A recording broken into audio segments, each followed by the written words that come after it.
Good evening money persons, welcome to daily money show number 960. ఈరోజు daily money షోలోని వాటెక్ వాబాకి related ఒక negative update అయితే ఉన్నది. So దీనివల్ల company పైన ఎంతవరకు ఇంపాక్ట్ ఉంటుంది అన్నది డీటెయిల్గా మాట్లాడుకుందాం.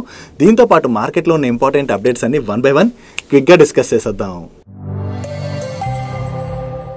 ముందుగా మార్కెట్ అప్డేట్ చూసినట్లయితే ఈ రోజు సెషన్లో సెన్సెక్స్ 502 పాయింట్స్ కరెక్ట్ అయ్యి 80,182 పాయింట్స్కి క్లోజ్ అయినట్లయితే నిఫ్టీ 137 పాయింట్స్ కరెక్ట్ అయ్యి 24,198 పాయింట్స్కి క్లోజ్ అయింది. అండ్ ఈ రోజు సెషన్లో మిడ్ క్యాప్ ఇండెక్స్ 0.63% కరెక్ట్ అయినట్లయితే స్మాల్ క్యాప్ ఇండెక్స్ 0.65% కరెక్ట్ అయింది. అండ్ బ్యాంక్ నిఫ్టీ 1.32% కరెక్ట్ అయింది. అండ్ ఈ రోజు మార్నింగ్ ఆల్మోస్ట్ ఫ్లాట్ గా ఓపెన్ అయినటువంటి మన ఇండియన్ మార్కెట్ లోని దాని తర్వాత బాగానే ప్రెషర్ కనపడింది. యాక్చువల్లీ ఈ రోజే కాదు, లాస్ట్ ఫ్యూ డేస్ నుంచి కూడా మన మార్కెట్ లో కంటిన్యూస్ గా ప్రెషర్ చూస్తున్నాం కదా. దానికి రీజన్ ఈ రోజు నైట్ కి రానున్నటువంటి US Fed meeting outcome. Actually ఈసారి US Fed 25 basis points rate cut చేయొచ్చు అని చెప్పి మార్కెట్ లో ఎక్స్పెక్టేషన్స్ బిల్డ్ అయినా కూడా కమింగ్ ఇయర్ లోని ఫెడ్ దగ్గర నుంచి రేట్ కట్స్ రిలేటెడ్ గా ఎటువంటి కామెంట్స్ వస్తాయని చెప్పి గ్లోబల్ మార్కెట్స్ అన్ని కూడా వెయిట్ చేస్తున్నాయి. ఒకవేళ ఈ ఫెడ్ మీటింగ్ లోని ఫెడ్ చైర్ జెరోమ్ పవెల్ గారి దగ్గర నుంచి రేట్ కట్స్ ఏమైనా స్లోగా చేస్తా ఉన్నట్టుగా కామెంట్స్ కనుక వచ్చినట్లయితే రేపు కూడా మన మార్కెట్ లో కొంత వాలటిలిటీ చూసేటువంటి అవకాశం ఉన్నదన్నది గుర్తుపెట్టుకోవాలి. అండ్ దీంతో పాటు ఈ రోజు మన మార్కెట్ ని డ్రాగ్ చేసినటువంటి మరొక ఇంపార్టెంట్ ఇష్యూ ఏంటంటే యుఎస్ ప్రెసిడెంట్ అయినటువంటి డొనాల్డ్ ట్రంప్ గారు మాట్లాడుతూ మన ఇండియా యుఎస్ కి చెందినటువంటి కొన్ని ప్రొడక్ట్స్ పైన హై టారిఫ్స్ ని విధిస్తుందని, ఒకవేళ ఇండియా గనక ఇదే కంటిన్యూ చేసినట్లయితే దానికి రిప్లైగా యుఎస్ కూడా ఇండియన్ ప్రొడక్ట్స్ పైన హై టారిఫ్స్ ని ఇంపోజ్ చేస్తుందని చెప్పి ఆయన కామెంట్ చేయడం జరిగింది. యాక్చువల్లీ డొనాల్డ్ ట్రంప్ గారు మొన్న ఎలక్షన్ లో గెలిచిన దగ్గర నుంచి వేరియస్ కంట్రీస్ పైన టారిఫ్స్ విధించొచ్చు అని చెప్పి కంటిన్యూస్ గా భయపడుతున్నారు కదా. ఇప్పుడు మన ఇండియా యుఎస్ కి చెందినటువంటి కొన్ని ప్రొడక్ట్స్ పైన అయితే ప్రీవియస్ గానే హై టారిఫ్స్ విధించడం జరిగింది. సో ఇది కంటిన్యూ చేస్తే మన ఇండియన్ ప్రొడక్ట్స్ పైన కూడా ఆయన టారిఫ్స్ ని విధిస్తా అంటున్నారు కదా. ఒకవేళ అదే కనుక జరిగింది అనుకోండి, మన కంట్రీ నుంచి ఏవైతే ప్రొడక్ట్స్ ని యుఎస్ కి ఎక్స్పోర్ట్ చేస్తామో ఆ ప్రొడక్ట్స్ యొక్క ప్రైస్లు పెరిగిపోయేటువంటి అవకాశం ఉన్నది. కాబట్టి అక్కడ బయర్స్ మన ఇండియా నుంచి ఆ ప్రొడక్ట్స్ ని కొనకపోవచ్చు. దీనివలన మన కంట్రీ రిలేటెడ్ గా కొంతవరకు నెగిటివ్. కాబట్టి ఈ రోజు సెషన్ లో మన మార్కెట్ లోని ప్రెషర్ కనపడింది. కాకపోతే డొనాల్డ్ ట్రంప్ గారు ఇలా చెప్తున్నట్టుగా నిజంగా హై టారిఫ్స్ విధిస్తారా లేదా అన్నది మనం ఇప్పుడే చెప్పలేం. ఎందుకంటే ఒకవేళ యుఎస్ హై టారిఫ్స్ విధిస్తా అన్నది అనుకోండి, మన ఇండియన్ గవర్నమెంట్ అయితే యుఎస్ తోని డిస్కషన్స్ జరిపి ఆ ఇష్యూని అయితే రిజాల్వ్ చేసుకోవడానికి చూడొచ్చు. అండ్ ఇండియా అండ్ యుఎస్ మధ్యన మంచి రిలేషన్షిప్స్ చాలా రోజుల నుంచి కంటిన్యూ అవుతున్నాయి కదా. వాటిని అయితే రెండు కంట్రీస్ కూడా బ్రేక్ చేసుకోవడానికి ఇష్టపడకపోవచ్చు. సో చూడాలి ఇప్పుడు ఈ డొనాల్డ్ ట్రంప్ గారి కామెంట్ ని బట్టి మన ఇండియా యుఎస్ ప్రొడక్ట్ పైన ప్రీవియస్ గా విధిస్తున్న హై టారిఫ్స్ ఏమైనా తగ్గిస్తుందా లేదా అన్నది. నెక్స్ట్ ఐటీసీ వాళ్ళ దగ్గర నుంచి ఒక ఇంపార్టెంట్ అప్డేట్ వచ్చింది. నిన్న ఐటీసీ వాళ్ళు ప్రీవియస్ గా వీళ్ళ హోటల్ బిజినెస్ ని డీమర్జ్ చేయబోతున్నట్టుగా అనౌన్స్ చేశారు కదా. ఈ డీమర్జర్ యొక్క ఎఫెక్టివ్ డేట్ ని జనవరి 1 గా ఫిక్స్ చేయడం జరిగింది. ఇప్పుడు ఈ డీమర్జర్ యొక్క రికార్డ్ డేట్ ని వీళ్ళు జనవరి 6 గా ఫిక్స్ చేశారు. సో ఒకవేళ మీలో ఎవరైనా ఈ డీమర్జర్ లో పార్టిసిపేట్ చేయాలనుకున్నట్లయితే జనవరి 6 నాటికల్లా మీ డీమ్యాట్ అకౌంట్ లోని ఈ ఐటీసీ షేర్స్ క్రెడిట్ అయి ఉండాలి. నిన్న ఐటీసీ నుంచి ఐటీసీ హోటల్స్ డీమర్జర్ రిలేటెడ్ గా మనం మాట్లాడుకున్నప్పుడు ఐటీసీ హోటల్స్ లో ఉన్నటువంటి బిజినెస్ ఆపర్చునిటీ గురించి క్లియర్ గా డిస్కస్ చేసుకున్నాం కదా. దాని తర్వాత కొంతమంది మన ఫాలోవర్స్ ఈ ఐటీసీ హోటల్స్ లో ఉన్నటువంటి ఆపర్చునిటీని క్యాటర్ చేసేందుకు ప్రీ డీమర్జర్ ఐటీసీ షేర్స్ ని కొనడం బెటరా లేదా డీమర్జ్ అయిన తర్వాత వీళ్ళ హోటల్ బిజినెస్ స్టాక్స్ ని కొనడం బెటరా అని చెప్పి అడుగుతున్నారు. సో ఇక్కడ మీకు సింపుల్ గా అర్థం కావడానికి వీళ్ళ హోటల్ బిజినెస్ గురించి కొంచెం బ్రీఫ్ గా మాట్లాడుకుందాం. ప్రెసెంట్ ఈ ఐటీసీ నుంచి ఐటీసీ హోటల్ బిజినెస్ ని వీళ్ళు డీమర్జ్ చేస్తున్నారు కదా. ఈ డీమర్జర్ లో భాగంగా రికార్డ్ డేట్ నాటికి ఎవరి దగ్గర అయితే ఐటీసీ లిమిటెడ్ యొక్క 10 షేర్స్ ఉంటాయో వాళ్ళకి హోటల్ బిజినెస్ లోని 1 షేర్ ని వీళ్ళు ఇష్యూ చేయనున్నారు. ఈ డీమర్జర్ జరిగిన తర్వాత వీళ్ళ హోటల్ బిజినెస్ సెపరేట్ గా లిస్ట్ అవుతుంది కదా. ఈ లిస్ట్ అయ్యేటువంటి హోటల్ బిజినెస్ అంటే ఎక్స్పెక్టెడ్ మార్కెట్ క్యాప్ ప్రకారం మనం క్యాలిక్యులేట్ చేసి చూసినట్లయితే ఈ హోటల్ బిజినెస్ అయితే లార్జ్ క్యాప్ కేటగిరీలోకి రాదు. ఈ కంపెనీ లార్జ్ క్యాప్ కేటగిరీలోకి రాదు. అండ్ అలాగే ఈ హోటల్ బిజినెస్ స్టాక్ ఏదైతే ఉందో దాన్ని సెన్సెక్స్ లో గానీ నిఫ్టీలో గానీ అంటే ఇండెక్స్ లోకి అయితే ఇంక్లూడ్ చేయరు కదా. ఇలా ఇంక్లూడ్ చేయకపోవడం వలన ఏం జరుగుతుందంటే ప్రెసెంట్ ఐటీసీ లోని ఇండెక్స్ ని ట్రాక్ చేసేటువంటి ఈటీఎఫ్ కావచ్చు అండ్ ఇండెక్స్ ఫండ్స్ కావచ్చు, ఇవన్నీ కూడా ఐటీసీ స్టాక్ ని హోల్డ్ చేస్తుంటాయి కదా. సో ఈ స్టాక్ ని హోల్డ్ చేస్తుండడం వల్ల వాళ్ళకి ఏమవుతుందంటే ఈ డీమర్జర్ లో భాగంగా ఐటీసీ హోటల్ బిజినెస్ స్టాక్స్ కూడా వస్తాయి. ఈ ఇండెక్స్ ని ట్రాక్ చేసేటువంటి ఫండ్స్ దాని తర్వాత ఏం చేస్తాయి, ఆ ఐటీసీ హోటల్ బిజినెస్ స్టాక్ ని అయితే సెల్ చేస్తాయి కదా. అండ్ అంతేకాకుండా డీమర్జ్ అయ్యి లిస్ట్ అవబోయేటువంటి ITC hotel business large cap కేటగిరీలోకి కూడా రాదు. కాబట్టి ఇక్కడ లార్జ్ క్యాప్ కేటగిరీలో కూడా చాలా ఫండ్స్ ఈ ఐటీసీ స్టాక్ ని అయితే హోల్డ్ చేస్తున్నాయి. వాళ్ళకి కూడా ఐటీసీ హోటల్ బిజినెస్ స్టాక్ అయితే అలొకేట్ అవుతుంది. దాని తర్వాత ఈ లార్జ్ క్యాప్ ఫండ్స్ కూడా ఐటీసీ హోటల్ స్టాక్ ని సెల్ చేసేటువంటి అవకాశం ఉంది.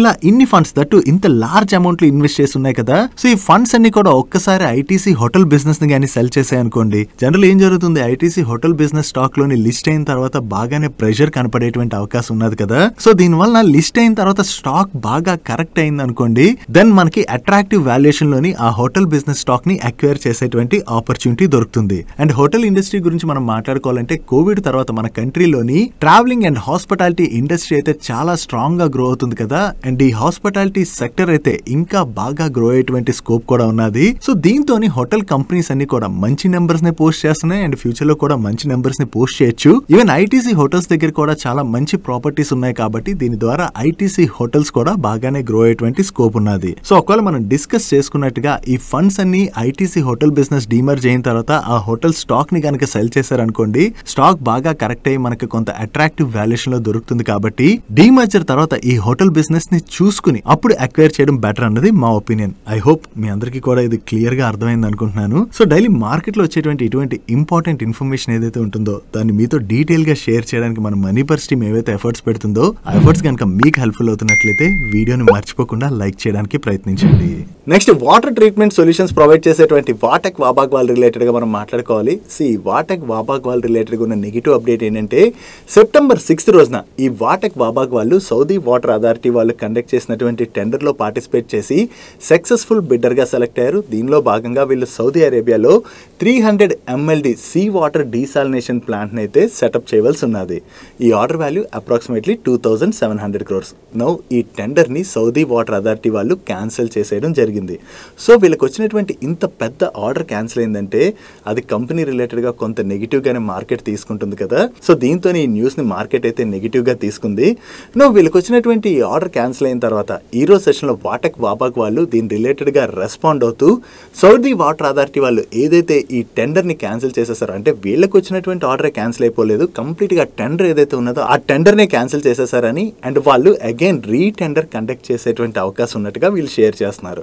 ఒకవేళ రీటెండర్ కండక్ట్ చేశారనుకోండి, దానిలో వీళ్ళు మళ్ళీ పార్టిసిపేట్ చేస్తారు అండ్ టెండర్ ని విన్ అయ్యేటువంటి ఛాన్సెస్ కూడా ఉంటాయి.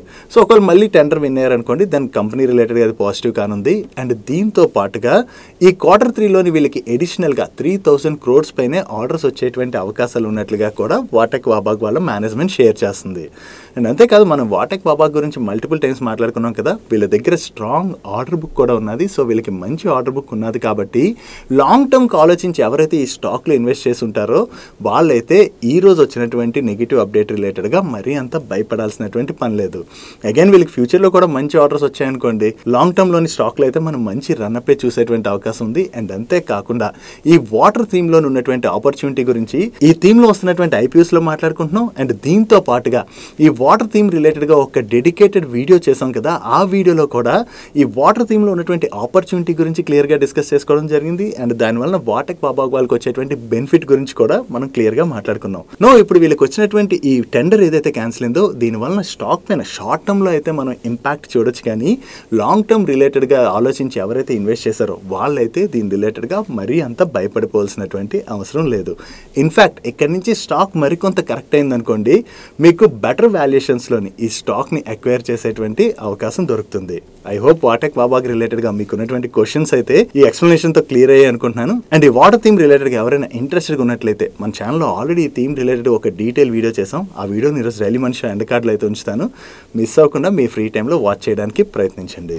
Next various financial services offer చేసేటువంటి ఎడిల్వేస్ ఫైనాన్షియల్ సర్వీసెస్ వాళ్ళ రిలేటెడ్గా ఒక పాజిటివ్ అప్డేట్ ఉన్నది.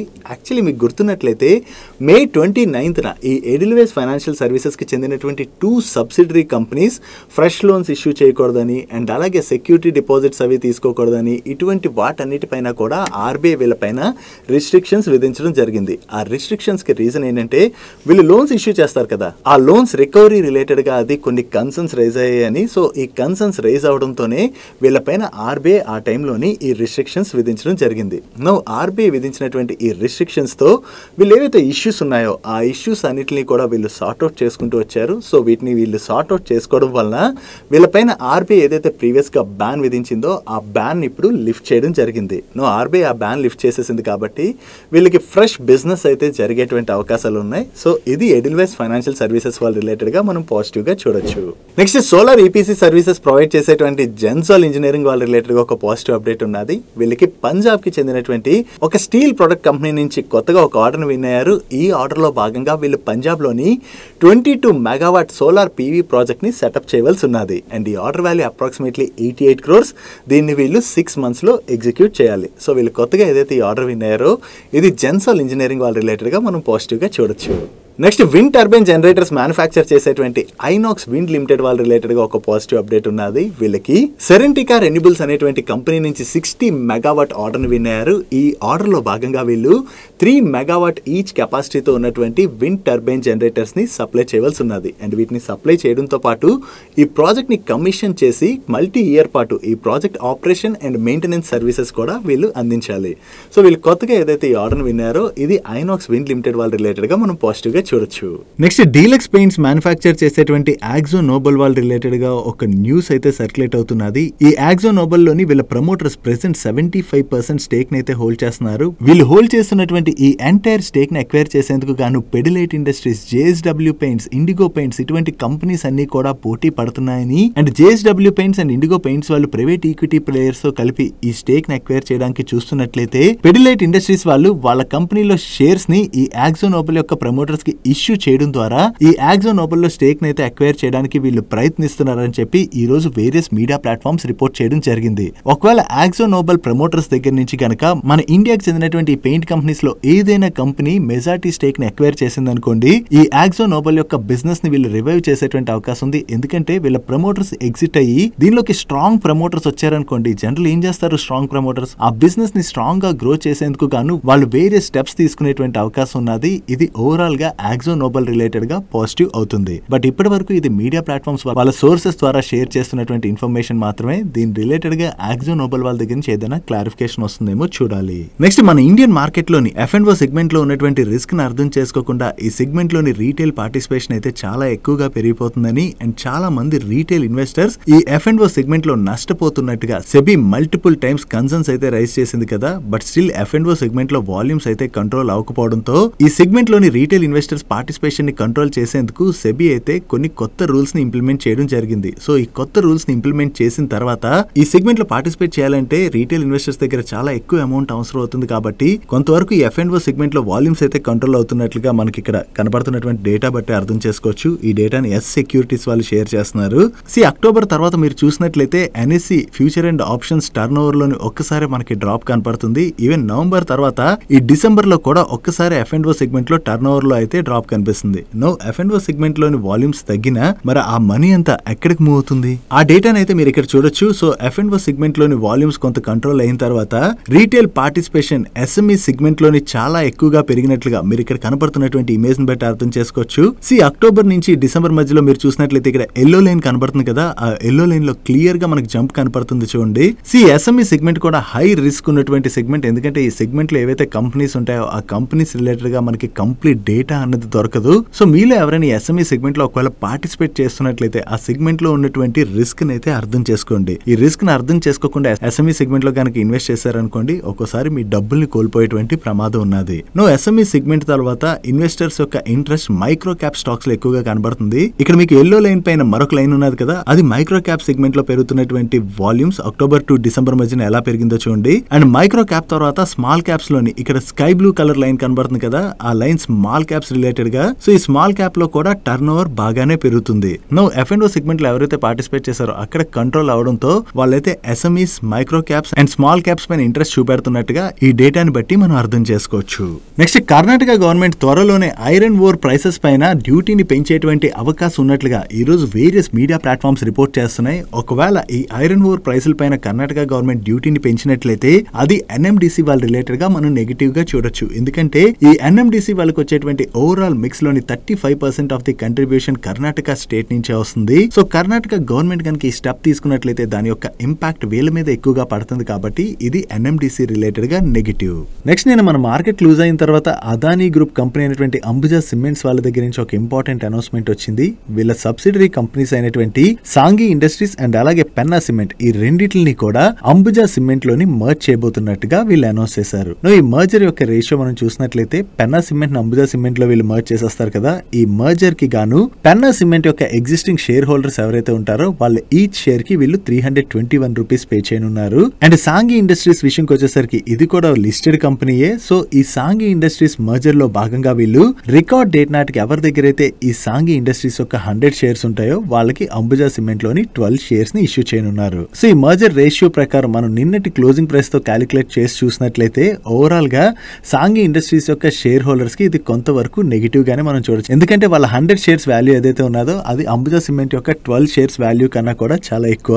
సో ఇలా మర్జ్ చేయడం ద్వారా సాంఘి ఇండస్ట్రీస్ యొక్క షేర్ హోల్డర్స్ కి ఇది కొంతవరకు నష్టమే. బట్ ఇలా మర్జ్ చేయడం ద్వారా వచ్చేటువంటి అడ్వాంటేజ్ ఏంటంటే ఓవరాల్ సిమెంట్ బిజినెస్ అంతా కూడా అంబుజా సిమెంట్ కిందకే వచ్చేస్తుంది కదా. సో ఇలా రావడం ద్వారా వీళ్ళ ఆపరేషనల్ ఎఫిషియన్సీ ఇంప్రూవ్ అవుతుందని అండ్ అంతేకాకుండా కాస్ట్ కటింగ్ చేయడంతో పాటు ఓవరాల్ గా వీళ్ళ సిమెంట్ బిజినెస్ అయితే స్ట్రాంగ్ గా గ్రో చేసేటువంటి అవకాశం ఉన్నదని చెప్పి వీళ్ళు షేర్ చేస్తున్నారు. యాక్చువల్లీ చూసినట్లయితే అల్ట్రాటెక్ సిమెంట్ అండ్ అలాగే అదానీ గ్రూప్ సిమెంట్ బిజినెస్ మధ్యన చాలా స్ట్రాంగ్ కాంపిటీషన్ నడుస్తుంది. దీనిలో భాగంగా వీళ్ళు మల్టిపుల్ ఎక్విజిషన్స్ చేసుకుంటూ కూడా వెళ్తున్నారు. సో ఇలా ఎక్విజిషన్స్ చేసుకుంటూ వెళ్ళడం ద్వారా ఈ సిమెంట్ సెక్టర్ లోని నెంబర్ 1 ప్లేయర్ అవ్వాలని చెప్పి అదానీ గ్రూప్ కూడా ప్రయత్నిస్తుంది. చూడాలి ఈ కాంపిటీషన్ లోని ఫైనల్లీ ఎవరు నెంబర్ 1 ప్లేయర్ గా ఎమర్జ్ అవుతారు అన్నది. బట్ ఈ మర్జర్ ఏదైతే జరగబోతుందో ఇది అంబుజా సిమెంట్స్ రిలేటెడ్ గా అయితే మనం పాజిటివ్ గానే చూడొచ్చు.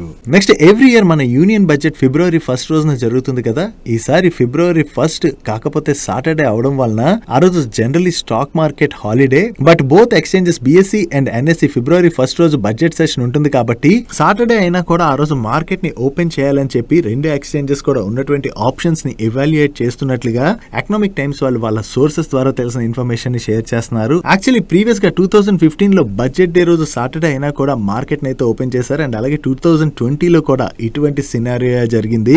సో ఈసారి కూడా ఫిబ్రవరి 1 రోజు సాటర్డే అవడం వల్ల మార్కెట్ హాలిడే ఉన్నా కూడా బడ్జెట్ సెషన్ ఉండడంతో వీళ్ళు మార్కెట్ ని అయితే ఓపెన్ చేయడానికి ఉన్నటువంటి ఆప్షన్స్ ని చూస్తున్నట్లుగా వీళ్ళు షేర్ చేస్తున్నారు. చూడాలి ఇప్పుడైతే న్యూస్ సర్క్యులేట్ అవుతుంది కదా. త్వరలోనే ఎక్స్చేంజెస్ దగ్గర నుంచి ఈ న్యూస్ రిలేటెడ్ గా ఒక క్లారిఫికేషన్ వచ్చేటువంటి అవకాశం అయితే ఉన్నది. నెక్స్ట్ ఈ రోజు సెషన్ లో లాస్ట్ వీక్ లోని ఐపీఓకి వచ్చినటువంటి 3 కంపెనీస్ అయితే లిస్ట్ అయ్యాయి. ఒకటి MobiKwik, second one is Vishal mart and third one is Sai life sciences. 3 IPOs కూడా ఇన్వెస్టర్స్ కి మంచి రిటర్న్స్ డెలివర్ చేసాయి. మొబిక్విక్ అయితే డే 1 రోజు ఇన్వెస్టర్స్ కి నియర్లీ 90% రిటర్న్స్ డెలివర్ చేసినట్లయితే విశాల్ మార్ట్ ఐపీఓ 40% పైన రిటర్న్ డెలివర్ చేసింది. ఈవెన్ సాయి లైఫ్ సైన్సెస్ కూడా 40% రిటర్న్ డెలివర్ చేయడం జరిగింది. అండ్ ఈ వీక్ లో కూడా రేపటి నుంచి 5 ఐపీఓస్ అయితే ఓపెన్ అవనున్నాయి. దీనిలోని Transrail Lighting, Mamata Machinery and అలాగే డామ్ క్యాపిటల్, దీంతో పాటుగా కాంకార్డ్ ఎన్విరో ఈ ఐపీఓస్ రిలేటెడ్ గా మన ఛానల్లో ఆల్రెడీ డీటెయిల్ వీడియోస్ ని రికార్డ్ చేసి రిలీజ్ చేసాం. ఒకవేళ మీలో ఎవరైనా ఈ ఐపీఓ లోని పార్టిసిపేట్ చేయాలని ఇంట్రెస్టెడ్ గా ఉన్నట్లయితే ఒకసారి ఐపీఓని పార్టిసిపేట్ చేసే ముందు ఈ వీడియోస్ ని చూడండి. ఈ వీడియోస్ ని చూసినట్లయితే మీకు కంప్లీట్ గా ఈ కంపెనీస్ రిలేటెడ్ గా ఉన్నటువంటి ఇన్ఫర్మేషన్ అంతా కూడా తెలుస్తుంది. ఈ 3 ఐపీఓ వీడియోస్ ఏవైతే ఉన్నాయో వాటిని ఈ రోజు డైలీ మనీష్ యొక్క ఎండ్ కార్డ్ లో ఉంచుతాను. మిస్ అవ్వకుండా మీ ఫ్రీ టైమ్ లో చూడడానికి ప్రయత్నించండి. నెక్స్ట్ ఈ రోజు సిడిఎస్ఎల్ లోని కొన్ని ఇష్యూస్ అయితే తలెత్తాయి. ఈ ఇష్యూ తలెత్తడంతో మార్నింగ్ ఆల్మోస్ట్ 9:45 ఆ టైం నుంచి కూడా ఒక 1 అవర్ పాటు ఎవరు కూడా వాళ్ళ స్టాక్స్ ని సెల్ చేయాలంటే మనకి సిడిఎస్ఎల్ కి ఆటోమేటిక్ గా డ్రైవ్ చేస్తుంది కదా. అక్కడ మనం సిడిఎస్ఎల్ టీపీని ఎంటర్ చేసి ఓటీపీ మళ్ళీ వస్తుంది, ఓటీపీ ఎంటర్ చేయాలి. బట్ కానీ సిడిఎస్ఎల్ సరిగ్గా వర్క్ చేయకపోవడంతో ఆ 1 అవర్ పాటు ఎవరు కూడా వాళ్ళ స్టాక్స్ ని అయితే సెల్ చేయలేకపోయారు. ఈవెన్ మీలో కూడా ఎవరైనా స్టాక్స్ ని సెల్ చేయడానికి ఏ విధంగా ఇబ్బంది పడ్డారో ఈ రోజు, ఇబ్బంది పడినట్లయితే కింద కామెంట్ సెక్షన్ లో కామెంట్ చేయడానికి ప్రయత్నించండి. చాలా మంది ఐపీఓస్ లో ఇన్వెస్ట్ చేసినటువంటి ఇన్వెస్టర్స్ ఉంటారు కదా, వాళ్ళలో కొంతమంది లిస్టింగ్ డే రోజు ఆ స్టాక్స్ ని సెల్ చేయడానికి చూస్తారు. దీనిలో భాగంగా ఈ రోజు అయితే చాలా మంది ఇన్వెస్టర్స్ ఇబ్బంది పడ్డారు. కాకపోతే ఆ 1 అవర్ తర్వాత ఇష్యూ రిజాల్వ్ అయిపోయింది. అండ్ ఆ ఇష్యూ రిజాల్వ్ అవడంతో అగైన్ ఎవరైతే స్టాక్స్ ని సెల్ చేద్దాం అనుకుంటారో వాళ్ళైతే సెల్ చేసుకున్నారు. సో మీలో కూడా ఎవరైనా ఇష్యూని ఫేస్ చేసినట్లయితే కింద కామెంట్ సెక్షన్ లో కామెంట్ చేయడానికి ప్రయత్నించండి. నెక్స్ట్ షుగర్ కంపెనీస్ రిలేటెడ్ గా ఒక చిన్న నెగటివ్ అప్డేట్ అయితే సర్క్యులేట్ అవుతుంది. యాక్చువల్లీ ఈ ఇథనాల్ సీజన్ కి గాను ఓఎంసీస్ అంటే oil marketing companies ethanol prices ని పర్ లీటర్ 2 to 2 రూపీస్ 50 పైసా వరకు పెంచేటువంటి అవకాశం ఉన్నట్లుగా మార్కెట్ అయితే ఎక్స్పెక్ట్ చేసింది. కాకపోతే ఈ ప్రైస్ ఇంక్రీజ్ అన్నది ఎక్స్పెక్టెడ్ కన్నా కూడా కొంచెం బిలోలోనే జరగచ్చు అని చెప్పి సిఎన్బిసి వాళ్ళు వాళ్ళ సోర్సెస్ ద్వారా తెలిసిన ఇన్ఫర్మేషన్ ని షేర్ చేస్తున్నారు. యాక్చువల్లీ వీళ్ళు 2 rupees to 2 rupees 50 Paisa per litre పెంచొచ్చు అని ఎక్స్పెక్ట్ చేసినట్లయితే ఓఎంసీస్ 1 రూపీ to 1 రూపీ 50 పైసా వరకు పెంచేటువంటి అవకాశం ఉన్నట్టుగా వీళ్ళు షేర్ చేస్తున్నారు. ఓవరాల్ గా ప్రైస్ హైక్ అన్నది పాజిటివే, కాకపోతే ఎక్స్పెక్టెడ్ కన్నా కూడా కొంచెం తక్కువగా పెరుగుతుంది కదా, అది కొంతవరకు షుగర్ స్టాక్స్ రిలేటెడ్ గా మనం నెగిటివ్ గా చూడొచ్చు. నెక్స్ట్ జనరలీ వేరే స్టేట్ అండ్ సెంట్రల్ ఎలక్షన్స్ జరుగుతుంటాయి కదా, ఈ ఎలక్షన్ లోని పోటీ పడేటువంటి పార్టీస్ ఏవైతే ఉంటాయో అక్కడ గెలిచేందుకు గాను వేరే స్కీమ్స్ ని అనౌన్స్ చేస్తుంటాయి. దీనిలో భాగంగానే త్వరలో ఢిల్లీలో కూడా స్టేట్ ఎలక్షన్స్ జరగనున్నాయి. ఈ ఎలక్షన్స్ లో ఒకవేళ ఆమ్ ఆద్మీ పార్టీ గెలిచినట్లయితే ఢిల్లీలో ఉన్నటువంటి సీనియర్ సిటిజన్స్ కి గవర్నమెంట్ అండ్ ప్రైవేట్ హాస్పిటల్స్ లోని ఫ్రీ హెల్త్ కేర్ సర్వీసెస్ ని ప్రొవైడ్ చేయబోతున్నట్లుగా అరవింద్ కేజ్రీవాల్ గారు అనౌన్స్ చేయడం జరిగింది. జరిగింది. సో ఒకవేళ ప్రైవేట్ హాస్పిటల్స్ లోని సీనియర్ సిటిజన్స్ కి ఫ్రీ హెల్త్ కేర్ సర్వీసెస్ లభించినట్లయితే చాలా మంది ప్రైవేట్ హాస్పిటల్ కి వచ్చి ట్రీట్మెంట్ తీసుకునేటువంటి అవకాశం ఉంది కదా. దీని ద్వారా ఢిల్లీలోని ఉన్నటువంటి ప్రైవేట్ హాస్పిటల్స్ బెనిఫిట్ పొందేటువంటి అవకాశం ఉంది. సో ఏవైతే లిస్టెడ్ కంపెనీస్ అక్కడ హాస్పిటల్స్ ని రన్ చేస్తున్నాయో వాటికి బెనిఫిట్ కలగబోతున్నట్టుగా మనం అర్థం చేసుకోవచ్చు. కాకపోతే ఈ ఎలక్షన్ లో అతను గెలిచినట్లయితే ఈ ప్రామిస్ ని అతను నెరవేర్చేటువంటి అవకాశం ఉన్నది.